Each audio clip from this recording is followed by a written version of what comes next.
Voilà, on va rentrer dans le vif du sujet, dans le débrief de ce PSG Bayern. Est-ce que ce soir, messieurs, nous avons vu un match affligeant, j'ai envie de dire, de la part des Parisiens? Oui, affligeant, t'as tout dit. J'ai rarement vu une prestation aussi insipide à ce stade de la compétition, un huitième de finale aller à domicile. Dans le contexte qu'on connaissait du PSG, on savait que ça allait pas être le grand PSG, mais on pouvait quand même s'attendre à une forme de révolte après les deux dernières défaites, à quelque chose, à une âme, à un état d'esprit collectif. Neymar l'avait dit en conférence de presse, on est ensemble, on va rester unis, etc. On n'a rien vu de tout ça. On a vu une équipe sans repère, on a vu une équipe perdue sur le terrain, avec aucune référence tactique, avec aucun plan de jeu établi, et des joueurs qui se sont cachés, notamment Neymar et Messi. Donc c'est une catastrophe, je pense, à tous les niveaux pour le PSG, ce match.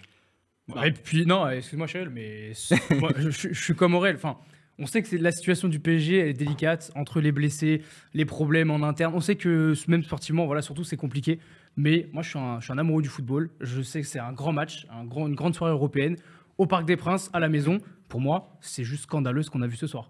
On a vu un PSG, on a l'impression que c'était le Club Bruges, parce qu'il joue demain, je pense, contre Benfica. Club Bruges qui jouait contre le Bayern à domicile. Une équipe qui attendait, qui avait peur, des joueurs qui, comme je te dis, qui se cachent. C'est scandaleux ce qu'on a vu. Et c'est absolument pas le Paris Saint-Germain. Et une équipe comme ça, aujourd'hui, prétend vouloir gagner la Ligue des Champions, pardon.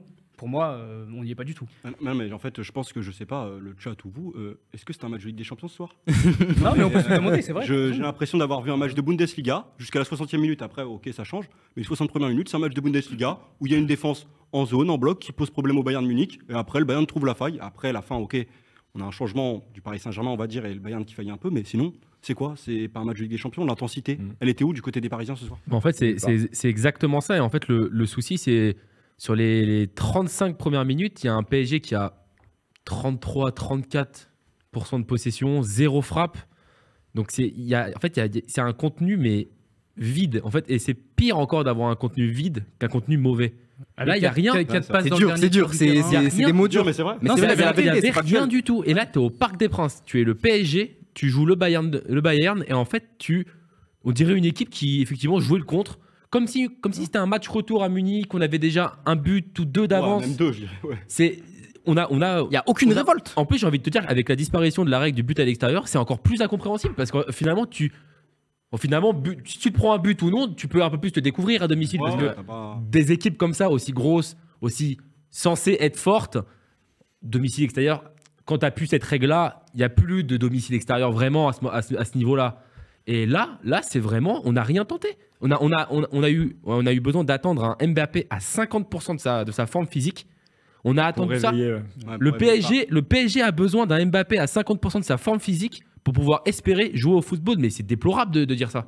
C'est une honte. Mais vraiment, c'est une honte. Tu vois la différence entre une équipe en confiance, sûre de ses forces, sûre de son plan de jeu, même si tu changes de schéma tactique comme le Bayern l'a fait ce soir en mettant un système à 3 défenseurs, et une équipe dans le doute totalement.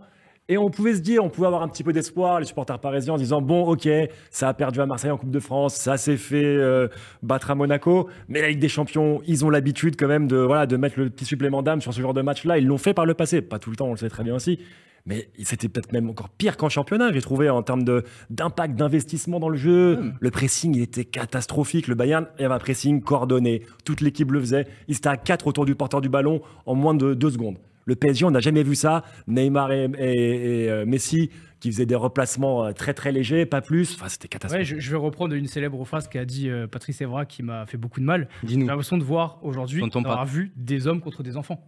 C'est l'impression que j'ai eu en tout cas même pendant dans les 80 duels, la puissance physique, encore une fois, c'est un cliché de dire ça sur les équipes allemandes, mais même on l'a vu encore. Ça s'est fait bouger dans tous les domaines. Tactique, pressing, tout ce que vous voulez.